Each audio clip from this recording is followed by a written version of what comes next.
¿Qué tal? Muy buenas tardes. Muchas gracias por acompañarnos una vez más aquí en La UNAM Responde, este programa de TV UNAM que día con día nos lleva la información que se va generando en torno a esta pandemia ocasionada por el virus del SARS-CoV-2.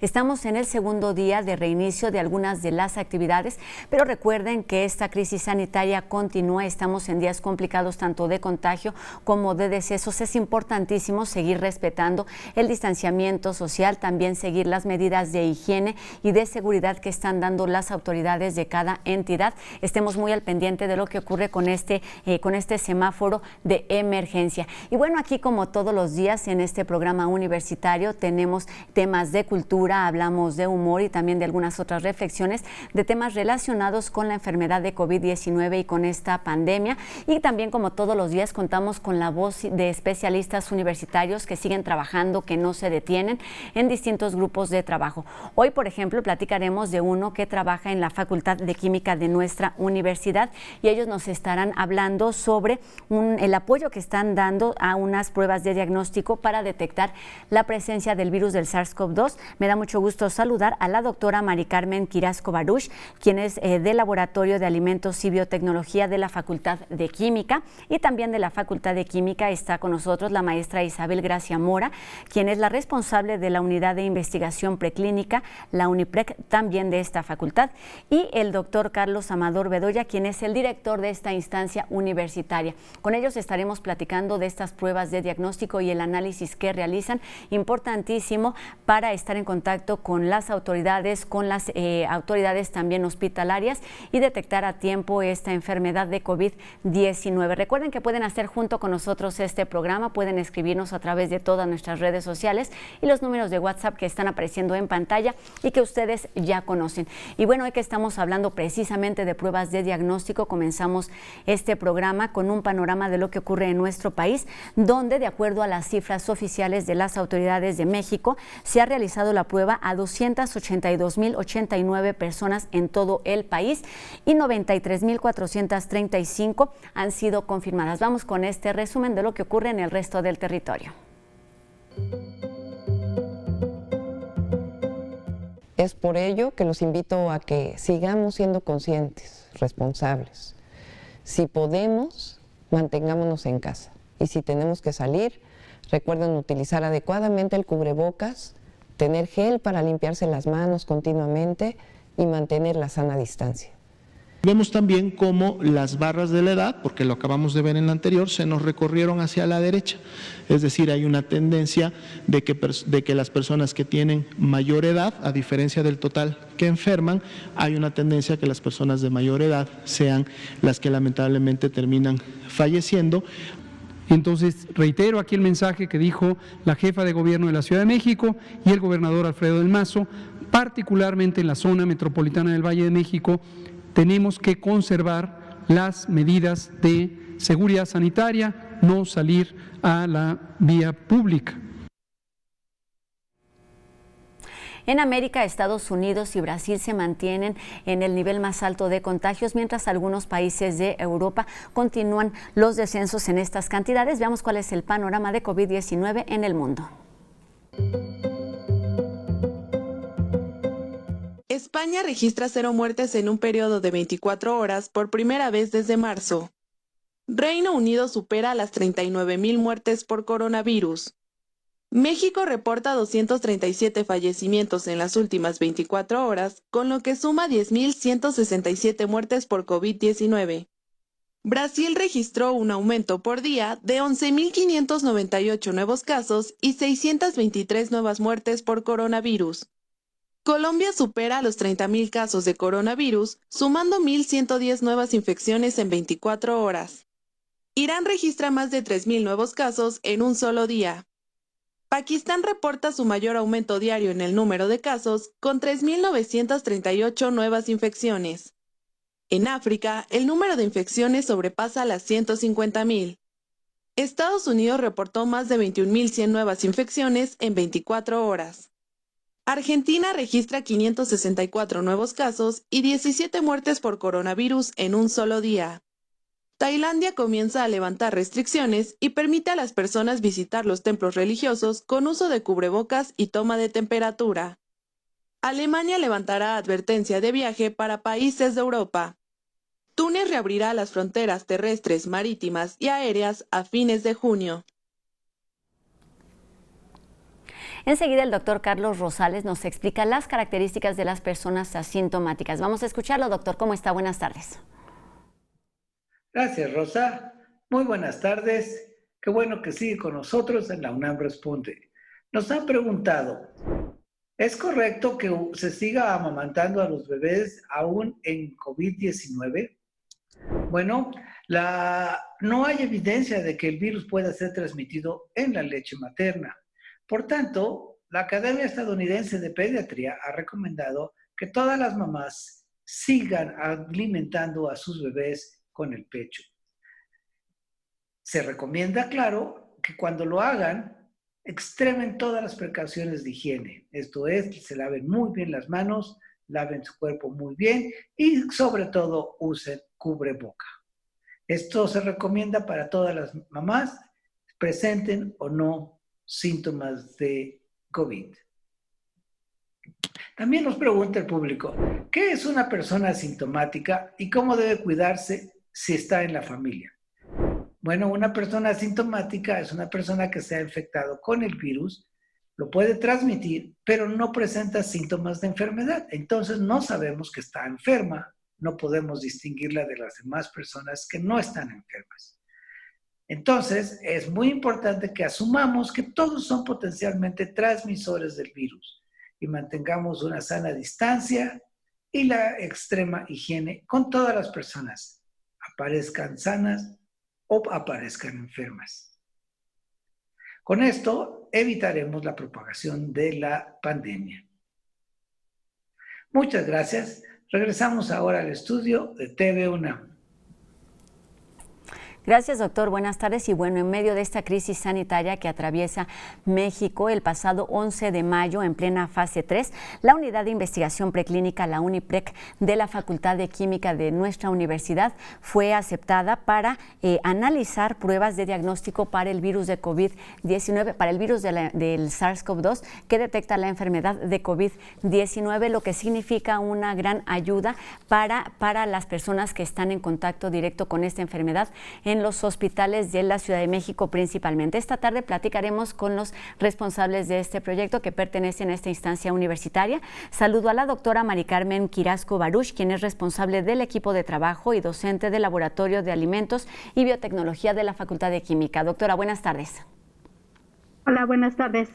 Bienvenida aquí a la UNAM Respondo. Saludo también a la maestra Isabel Gracia Mora, quien es la responsable de esta unidad de investigación preclínica, la UNIPREC. Buenas tardes. Buenas tardes, Rosa. Buenas tardes al auditorio. Gracias, buenas tardes. Y bueno, saludo también con mucho gusto al director de esta facultad, el doctor Carlos Amador Bedoya. Muchas gracias por estar aquí con nosotros. Buenas tardes, muchas gracias a ustedes. Doctor, comienzo con usted.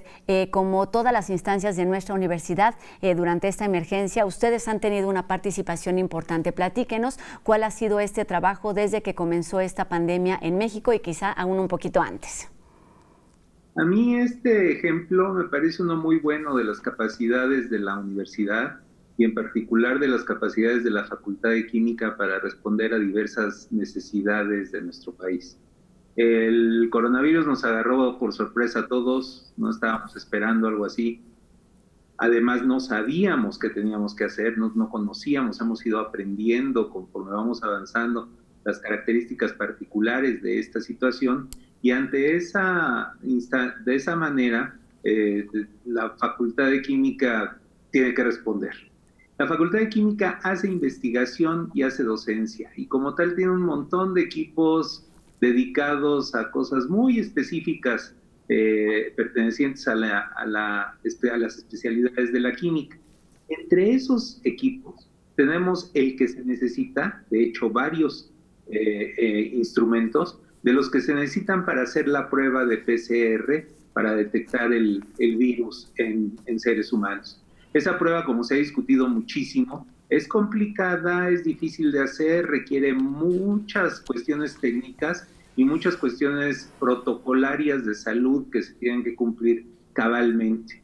Nosotros no estamos preparados para eso, no es lo que hacemos nosotros. Utilizamos esos aparatos para hacer cosas parecidas, pero no centradas en la detección de un virus, en la atención a pacientes. Okay. Y sin embargo, encontramos la forma de ser capaces de adaptar nuestras habilidades a las condiciones que se están pidiendo en este momento. Y eso lo fuimos armando a lo largo de varias semanas.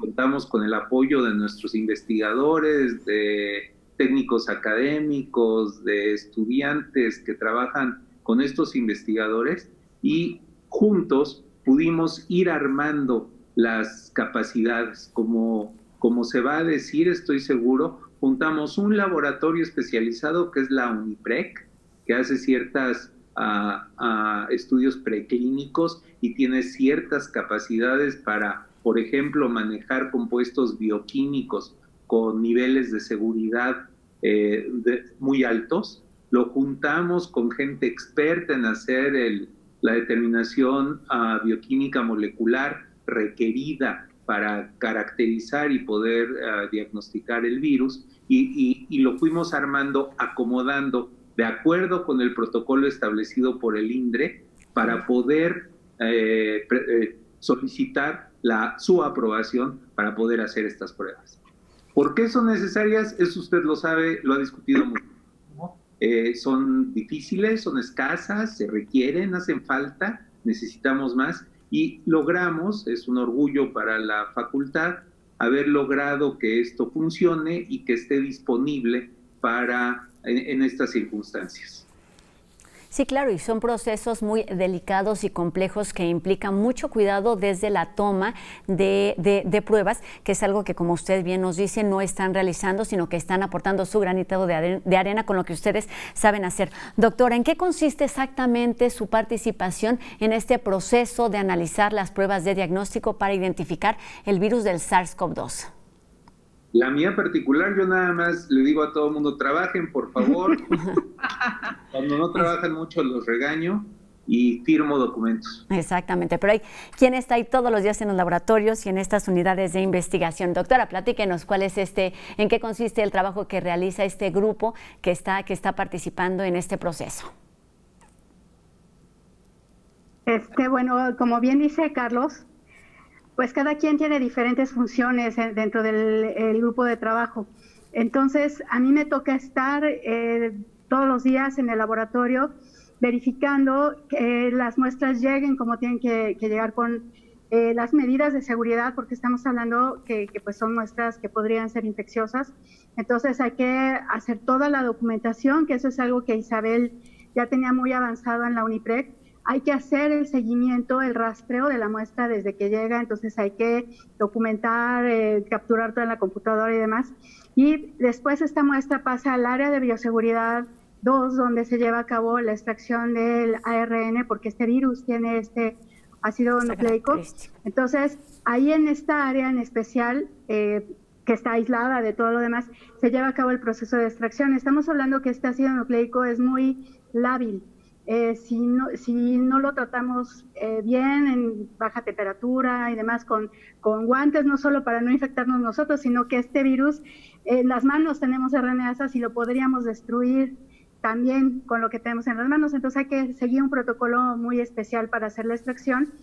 Una vez que está extraído, pasa a otra área del laboratorio donde se lleva a cabo el análisis ya en tiempo real, que es a través del método que está validado por el INDRE. Entonces, en este método en lo que consiste es tener como molde el ARN del virus si estuviera presente, y además, como es una muestra que se toma de un humano, ahí hay células humanas también y hay ARN humano. Entonces, en esta mezcla de ARN podemos detectar dos cosas: el virus si estuviera presente, okay, y ARN humano siempre, porque ahí va a estar, es parte de la muestra. Entonces, en este equipo lo que sucede es que se amplifican ambos ácidos nucleicos. Si estuviera presente el virus, veríamos la señal de amplificación del virus, además de amplificación del RNA humano. Y esto es muy importante porque nos asegura con este control interno, que es el humano, que siempre tiene que amplificar, pues que la reacción está funcionando bien. Entonces, a final de varios ciclos de amplificación, esto se lleva a cabo en un equipo que mide la fluorescencia que se va generando ciclo con ciclo. Entonces, lo que vemos al final son curvas, donde si es positiva se ve una curva de forma sigmoidea, si es negativa pues es una línea recta. Entonces, pues ya lo que me toca a mí es la interpretación de esos resultados, porque hay que hacer cierto análisis de los datos que se obtienen. Y finalmente, pues emitir el reporte, que pues va al usuario, a quien nos mandó las muestras. En este caso es el hospital. Sí, en este caso sería el hospital. Ahorita estamos trabajando directamente con el INMEGEN. Ellos son quienes nos están mandando muestras y pues el resultado se le regresa a él. Muy bien, exacto. Ustedes, es importante aclararlo, no tienen contacto directo, digamos, con los pacientes o con las personas a quienes se realizan estas pruebas. Lo que hacen es importantísimo y es analizar estas muestras que ya fueron tomadas previamente a los pacientes. Maestra, este laboratorio, esta unidad más bien de la UNIPREC, es una unidad que ya venía funcionando, ya tiene experiencia. Platíquenos cómo se transforma para adaptarse a estas necesidades por COVID-19. Con gusto. Efectivamente, ya venía trabajando desde el 2009, que fue construida. En el año 2009 recibimos un apoyo del CONACYT para construir la unidad, con la idea de ofertar servicios a grupos universitarios, a empresas farmacéuticas, para evaluar medicamentos en desarrollo, medicamentos o dispositivos médicos para innovar. Entonces, lo que hacemos es trabajar con aliados de la academia o con aliados del sector privado para buscar nuevas alternativas terapéuticas. Tenemos entonces varias áreas. Un área de cultivo que se adecuaba muy bien para el objetivo el diagnóstico de SARS-CoV-2. Y tenemos un área de experimentación animal. Tenemos áreas de patología clínica, tenemos áreas de anatomopatología, tenemos áreas de inmunología. Entonces, todas estas áreas trabajan bajo un sistema de gestión de la calidad y entonces migrar a adecuar la prueba o a implementar la prueba no fue tan difícil, porque tenemos al personal especializado que sabe incluso hacer diagnóstico molecular, aunque nosotros no teníamos el equipo de PCR. Sí tenemos un sistema de gestión de calidad, un cuarto frío donde guardar las muestras, tenemos un área de recepción de muestras y un área de cultivo celular que podía adaptarse porque tiene los gabinetes de seguridad biológica, que son requeridos para el nivel de bioseguridad que requiere el manejar un patógeno como el SARS-CoV-2.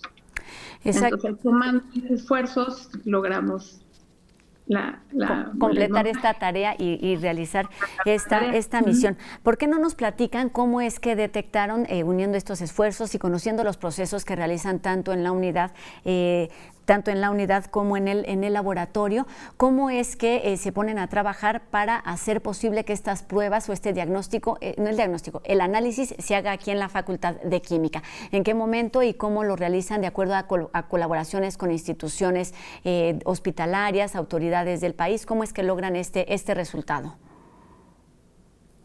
La UNAM está estableciendo esos convenios y esos arreglos para ver dónde podemos incidir de la mejor manera en lo que hace falta. Afortunadamente, y esa es otra característica de la UNAM está presente a través de sus egresados en todos lados, en muchos lugares, en multitud de lugares. Y entonces eso nos ayuda a conocer gente, saber de las necesidades que tienen, sea esto en hospitales, sea esto en industria, sea esto en diversos lugares. Hemos estado colaborando con otras instituciones, con otras dependencias de la universidad. Cabe decir que no somos los únicos que pudimos hacer esto, que teníamos los aparatos y las capacidades de conocimiento para poder hacer este tipo de análisis, sino que había otras dependencias que lo pueden hacer. En el momento hay 7 laboratorios de la universidad que han podido hacer esto, 7 laboratorios localizados en 6 dependencias distintas.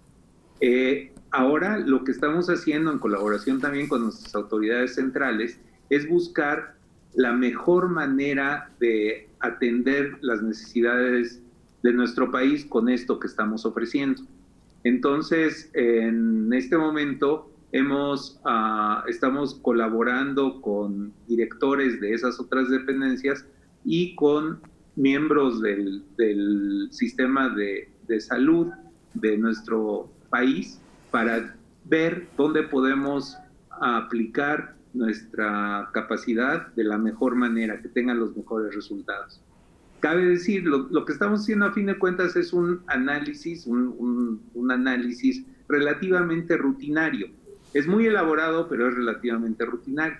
Entonces también estamos pensando en la manera de incidir, de encontrar valor agregado que permita aprovechar también la gran capacidad de nuestros investigadores que pueden hacer no solo el análisis, sino pueden hacer protocolos de investigación que permitan estudiar otras características de este esfuerzo, otras características del virus, del contagio, etcétera, ¿no? Exactamente, ir teniendo otros datos.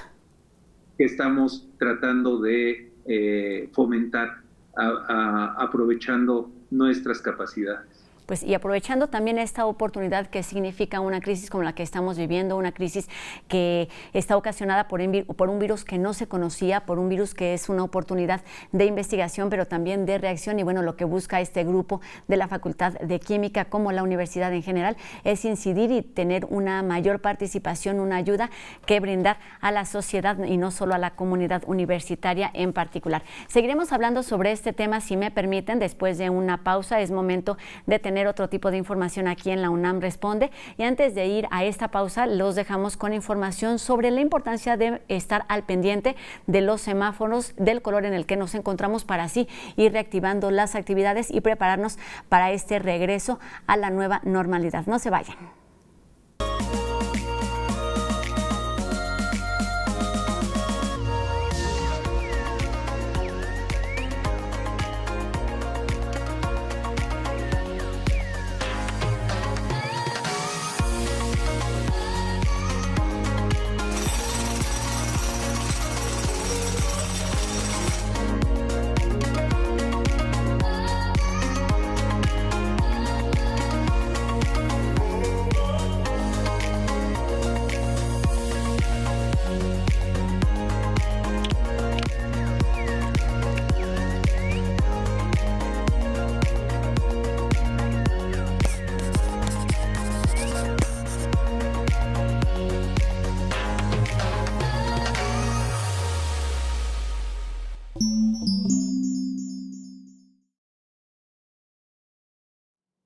Qué gusto que continúen con nosotros aquí en la UNAM Responde, y seguimos ahora con la opinión de Jacobo Dayan, quien nos habla sobre algunas de las lecciones y los aprendizajes que nos deja el ALEF, este festival universitario que pone en colaboración y en conversación a las artes y a la cultura de nuestra universidad. Escuchemos.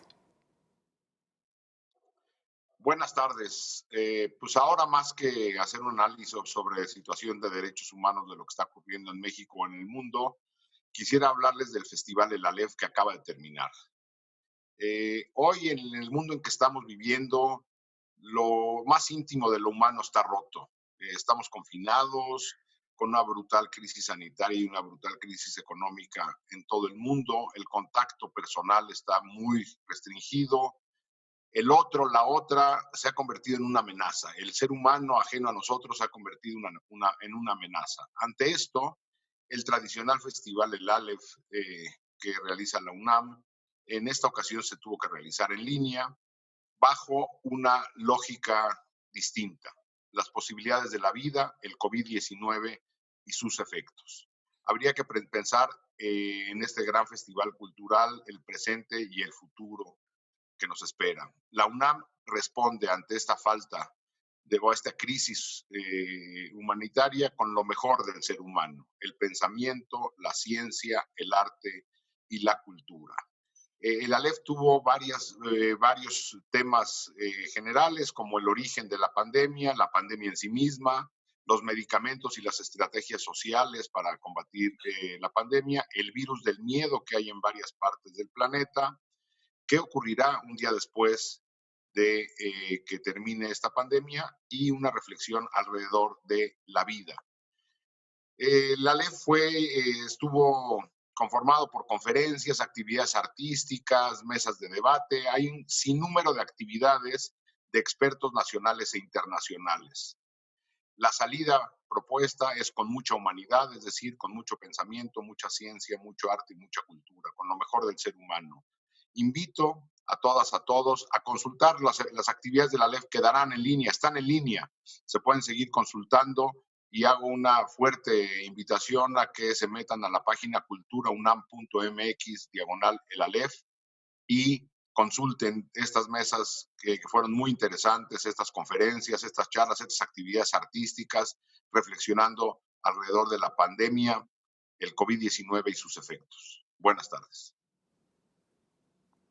Voces y opiniones que se mantienen para ayudarnos a entender lo que pasa con esta pandemia. Y ahora nos enlazamos una vez más con Anel Pérez, quien nos presenta una cápsula muy particular sobre el trabajo que realiza Cultura UNAM desde casa y para mantenernos en casa.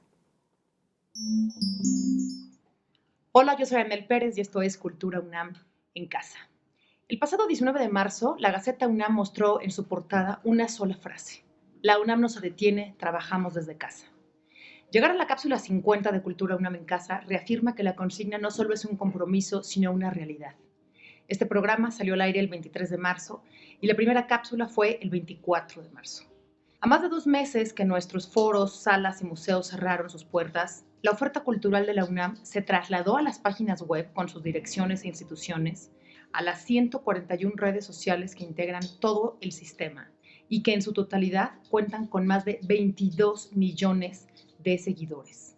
El MUAC abrió una sala desmaterializada de arte contemporáneo al público. La Casa del Lago y el MUCA Roma trasladaron sus espacios a una sede virtual en 3D. Se generaron piezas teatrales, dancísticas y de performance con nuevas herramientas. Se llevó a cabo el Día Internacional de la Danza con coreógrafos y bailarines actuando desde el confinamiento. Durante 11 horas realizamos la Fiesta del Libro y la Rosa. Sus contenidos fueron vistos 137,000 veces por un público de 25 países. Recientemente se celebró el ALEF, el Festival de Arte y Ciencia, dedicado a las posibilidades de la vida de la COVID-19 y sus efectos, en el que tuvimos pensadores y artistas como Judith Butler, Marcos Gabriel, Eduardo Kac, entre muchos otros. Cultura UNAM no se ha detenido. Ha mostrado teatro, conciertos, musicales, obras multimedia, narraciones orales para niños, ciclos y festivales de cine, cursos, seminarios, diplomados, impulsados la gran mayoría de ellos por la unidad académica. Hemos puesto libros y lecturas descargables o en ventas especiales. Hemos abierto espacios para la creación y la participación artística de la comunidad y de los estudiantes a través de más de 50 concursos y convocatorias. Todas las cátedras extraordinarias se sumaron con contenidos y ofertas adaptadas para esta contingencia. Seguimos trabajando desde casa, con nuevos modelos de gestión cultural, para llevar a los universitarios y a todo el mundo en general lo que cada día nos queda, que nos es vital, imprescindible, fundamental: el arte y la cultura. Gracias a todos mis compañeros de Cultura UNAM, gracias especialmente al equipo de comunicación de difusión cultural, también al de comunicación social de la UNAM, pero sobre todo gracias a usted por seguirnos y por permitirnos festejar con usted que la UNAM no se detiene. La UNAM responde. Y por acá, en TV UNAM, como ejemplo, vamos a poder ver un montón de programación especial, un imperdible, Palabra Empeñada, una serie de Jaime Curi y Claudio Isaac, en el que nos habla de Jorge Fernández, Complicidades. Este escritor con un sentido del humor único y nos cuenta de sus procesos creativos. Así que véalo hoy a las 18 horas aquí. Y pues hay mucho que ver, que visitar en línea, mucho para repensarnos y para replantearnos en esta cuarentena, sobre todo cuál es el papel de la cultura, no solo en los universitarios, en nuestra humanidad. Muchas gracias, yo lo veo mañana con más recomendaciones. Así es, ni Cultura UNAM ni la Universidad Nacional Autónoma de México se detiene. Y ahora vamos con el equipo de No Memes, que una vez más nos invita a dar un viaje en el tiempo, esta vez con los reproductores de música. La cuadratura del círculo tan buscada, No Memes la seguirá buscando, porque pues tampoco sabemos cómo encontrarla. Pero lo que sí hallamos fue el equilibrio entre la información y la buena onda. Y para muestra, pues este botón. Y para más botones, nos encontramos los lunes 9:15 de la noche por TV UNAM o en YouTube.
Y hablando de cosas que cambian, pues los cubrebocas serán parte de nuestra vida cotidiana por algún tiempo. Y de esto va nuestra siguiente cápsula. Y enseguida una pausa. No se vayan, volvemos con más información aquí a La UNAM Responde.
Comenzamos este último bloque de La UNAM Responde y ahora vamos a conocer el reportaje que realizó el equipo de Entrending sobre una vacuna tan necesaria en estos tiempos. Vamos a verlo.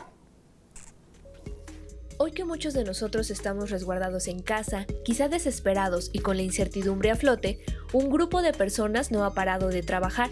Científicos de todo el mundo se encuentran a marchas forzadas realizando el desarrollo de una vacuna contra la COVID-19, generando optimismo y esperanza entre la población. El 24 de abril, la Organización Mundial de la Salud lanzó una iniciativa internacional para acelerar el desarrollo y producción de vacunas y tratamientos contra el SARS-CoV-2.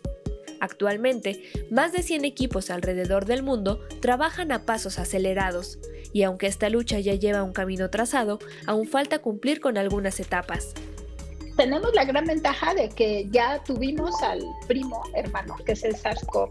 Le podemos llamar SARS-CoV-1 simplemente para evitar confusiones. Del SARS obtuvimos información sobre cómo podían ser las vacunas que podían resultar en una protección de manera segura.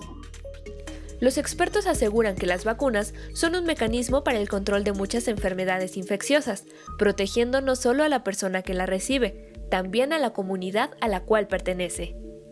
Con una vacuna sí puede uno aspirar a ese 70% de población inmunizada que permita confiar en la inmunidad de rebaño o inmunidad de grupo, que me gusta más.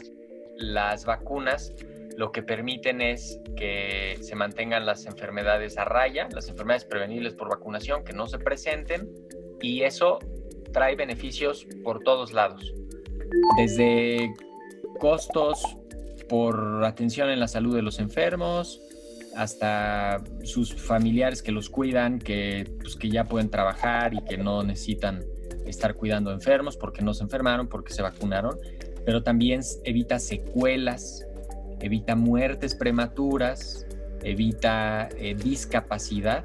El desarrollo de cualquier vacuna inicia con la ciencia básica.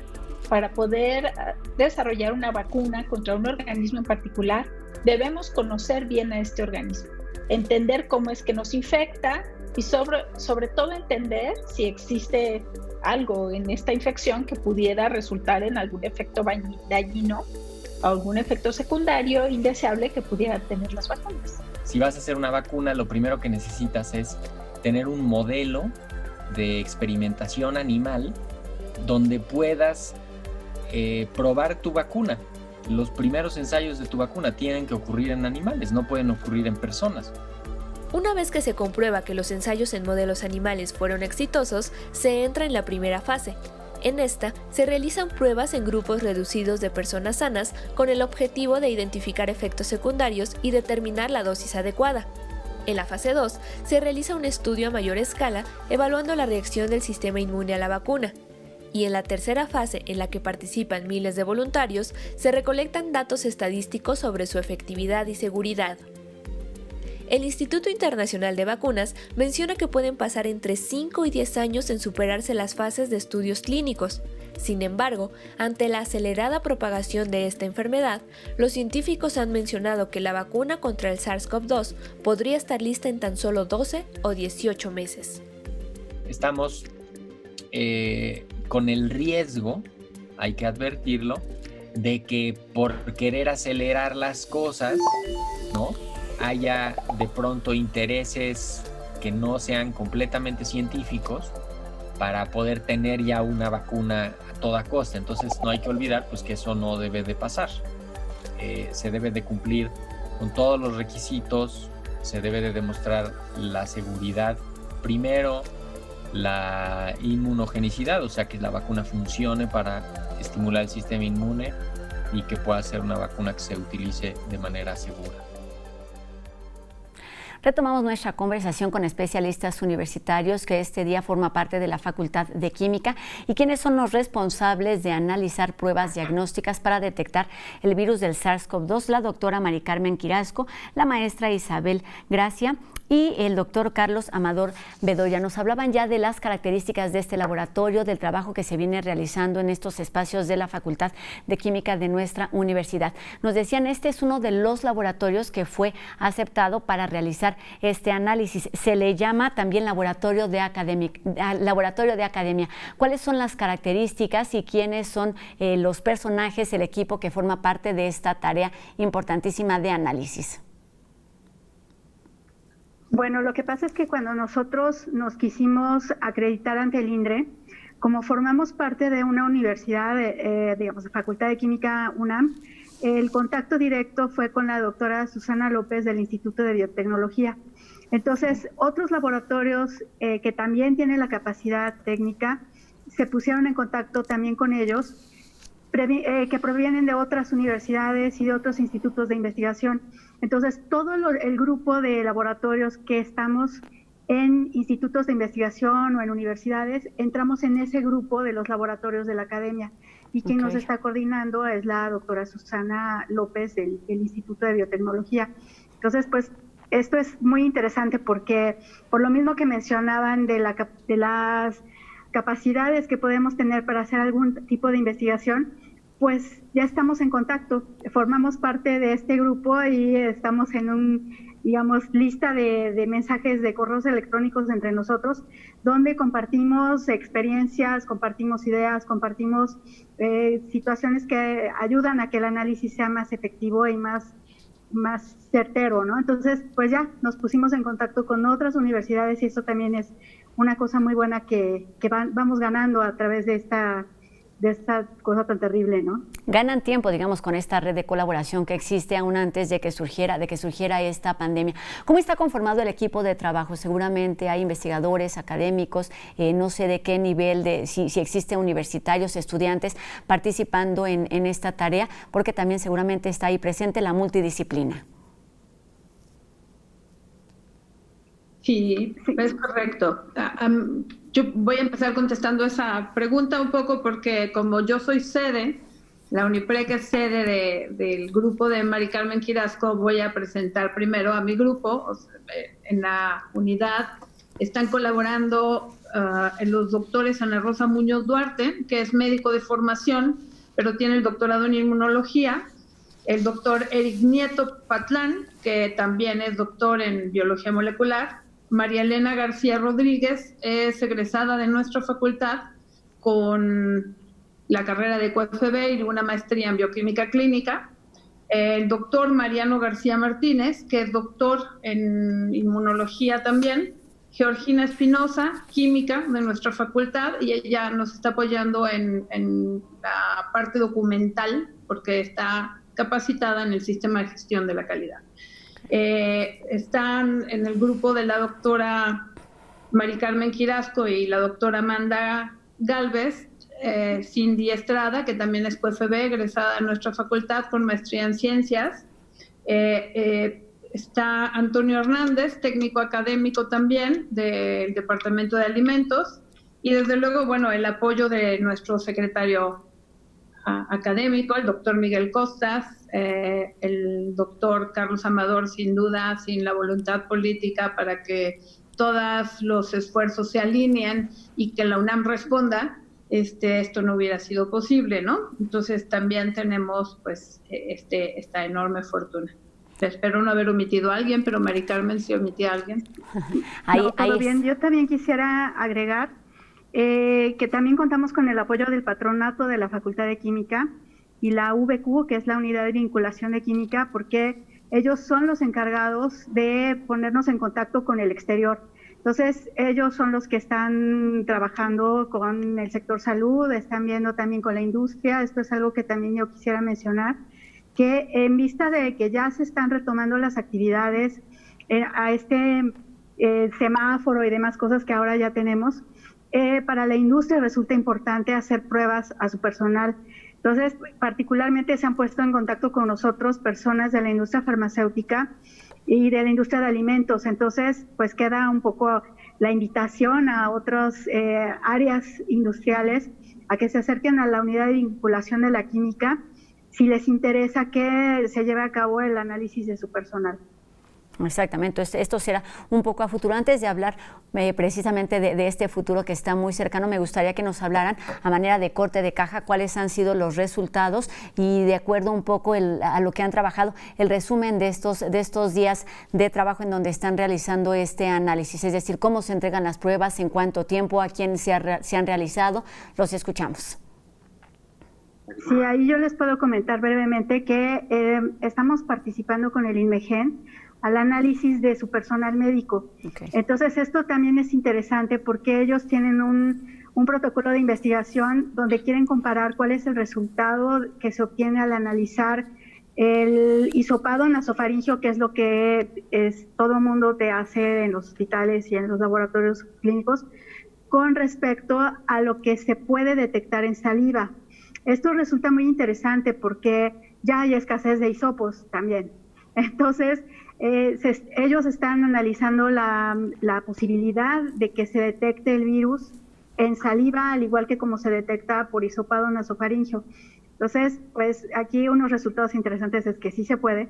El punto es que, por lo que nos hemos dado cuenta, es crucial que la saliva esté fresca, que no tenga mucho tiempo de almacenamiento, porque el virus pues se desintegra y entonces el RNA, como les mencionaba, que es tan delicado, se deshace y pues ya no lo podemos ver.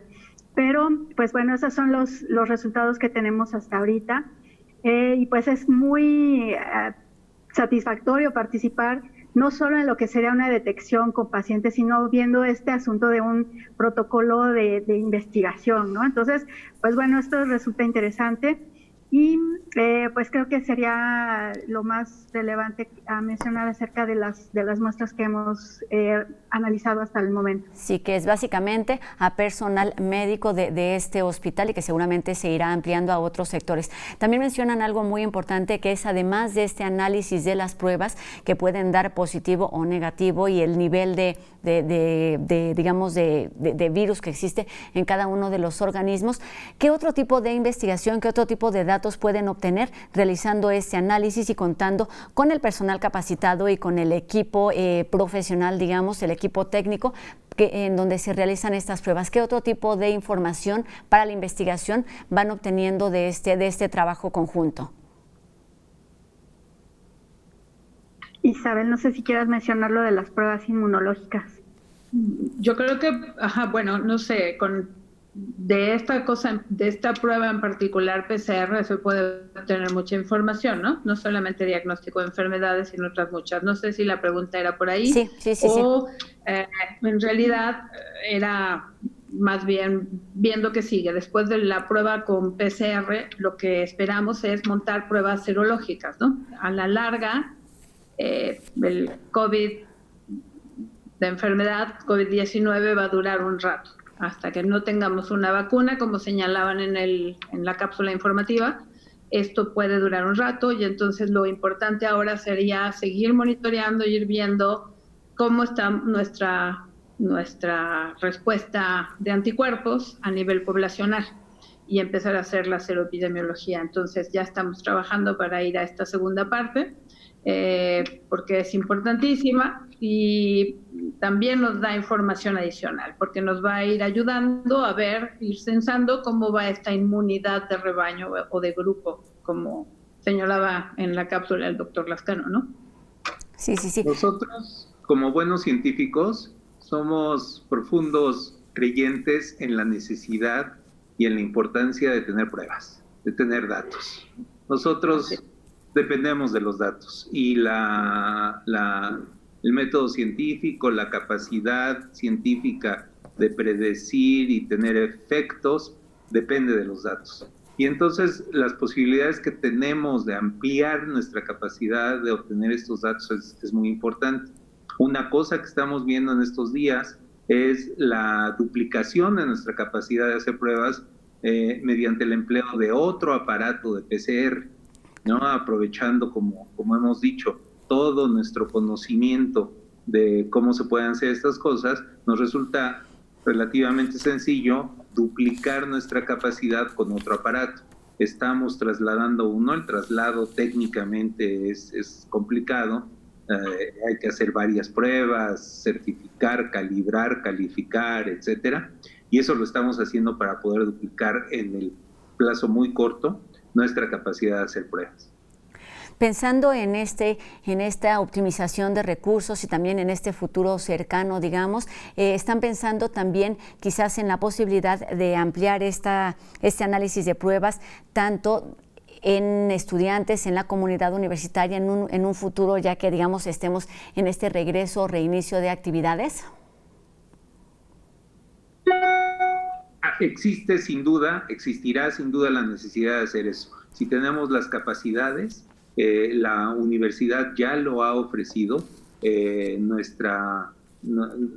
hecho de que tenemos cerrada la universidad y que no tenemos la presencia de la mayor parte de nuestra comunidad en nuestras instalaciones lo ha hecho poco necesario por el momento, pero claramente es la necesidad de tener esa capacidad va a ser muy importante en el futuro cercano. Creemos nosotros que podríamos colaborar en ello.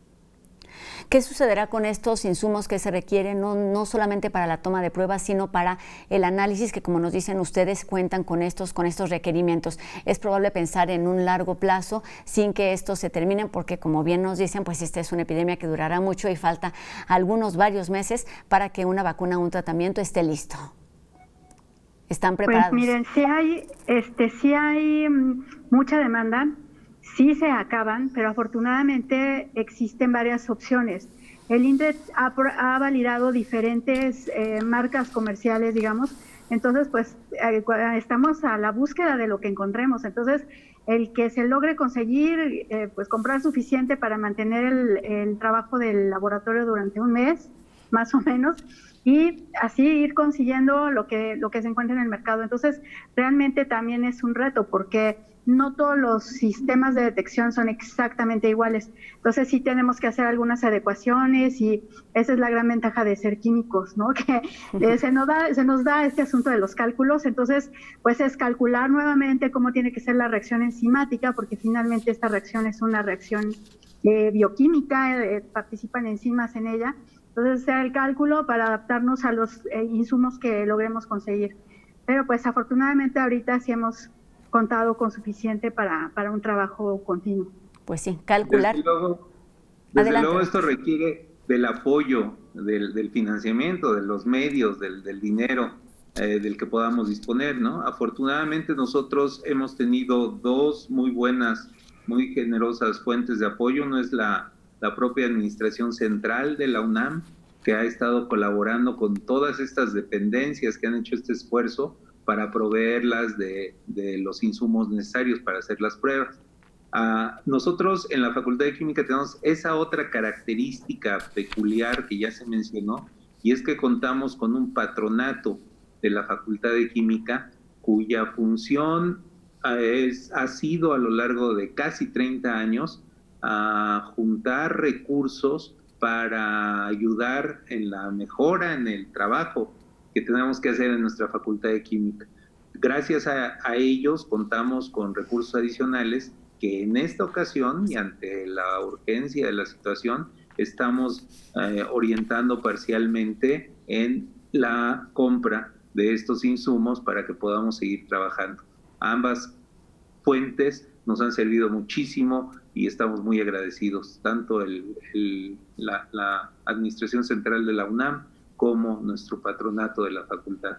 Ha sido fundamental en este esfuerzo. Pues sí, enhorabuena por el personal capacitado, el equipo con el que cuentan y también con los recursos necesarios para atender esta pandemia. Se nos ha terminado el tiempo aquí en la UNAM Responde y no sé si alguno de ustedes a manera de conclusión nos quiera hablar de los retos y las oportunidades que significa esta participación de la Facultad de Química en una pandemia como la que estamos viviendo en este momento.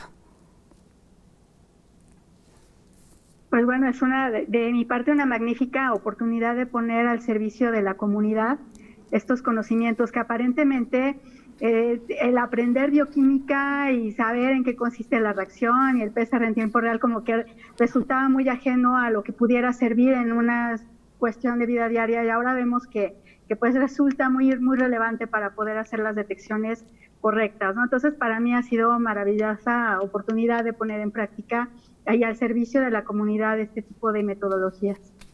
Exactamente, se ve muy... Perdón, adelante. Perdón. Adelante, doctora. El título del programa, la UNAM Responde, o sea, la unión hace la fuerza y estamos alineados todos para apoyar de la forma en que sabe hacerlo la UNAM, ¿no?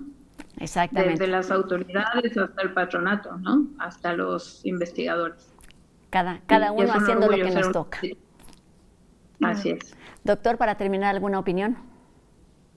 Estoy de acuerdo con esa. Me imagino que lo han oído muchas veces en este programa, pero creo que eso nunca se repite demasiado. Estamos orgullosos de ser universitarios, estamos orgullosos de lo que la universidad puede ofrecer a la comunidad, a nuestra sociedad, y estamos orgullosos de poder participar de alguna manera en esto.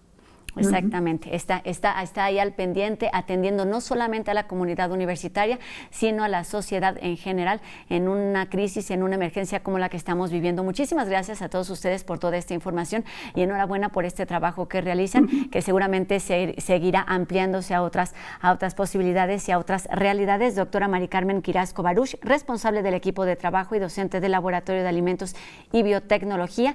Asimismo a la maestra Isabel Gracia Mora, responsable de la Unidad de Investigación Preclínica, la UNIPREC, y el doctor Carlos Amador Bedoya, director de la Facultad de Química de nuestra universidad. Gracias por estos minutos para la UNAM Responde y sí, seguimos trabajando cada uno desde nuestras trincheras. Buenas tardes. Buenas tardes. Buenas tardes. Gracias. Y ahora seguimos con más información aquí en la UNAM Responde. Vamos con Majo Gallardo, quien nos habla de la necesidad de eliminar de nuestra dieta un producto en particular o por lo menos de disminuirlo. Te escuchamos. Disminuir el consumo de sodio. La ingesta de sodio se ha relacionado con enfermedades como hipertensión, enfermedades cardiovasculares y accidentes cerebrovasculares. Los últimos datos indican que en el mundo se consume mucho más sodio del necesario. En muchos casos, el consumo supera lo recomendado en la actualidad por la Organización Mundial de la Salud, que son 2.000 miligramos o 2 gramos de sodio equivalentes a 5 gramos de sal al día.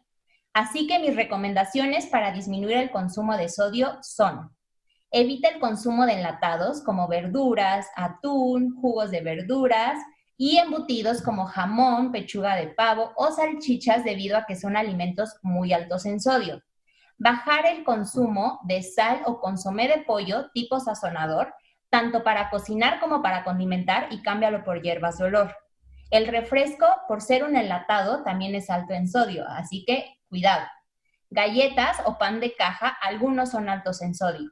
Recuerda que si ya tienes hipertensión o alguna enfermedad cardiovascular, lo importante es que tu nutrióloga de cabecera te enseñe a leer etiquetas para poder contar mejor tu consumo de sodio.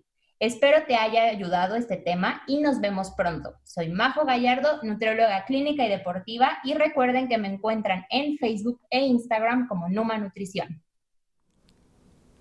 Pues ahí este consejo, y con esto terminamos una emisión más de la UNAM Responde. Recuerden que los esperamos mañana completamente en vivo en punto de las 2:30 de la tarde y hoy repetición a las 6:30, por supuesto por TV UNAM.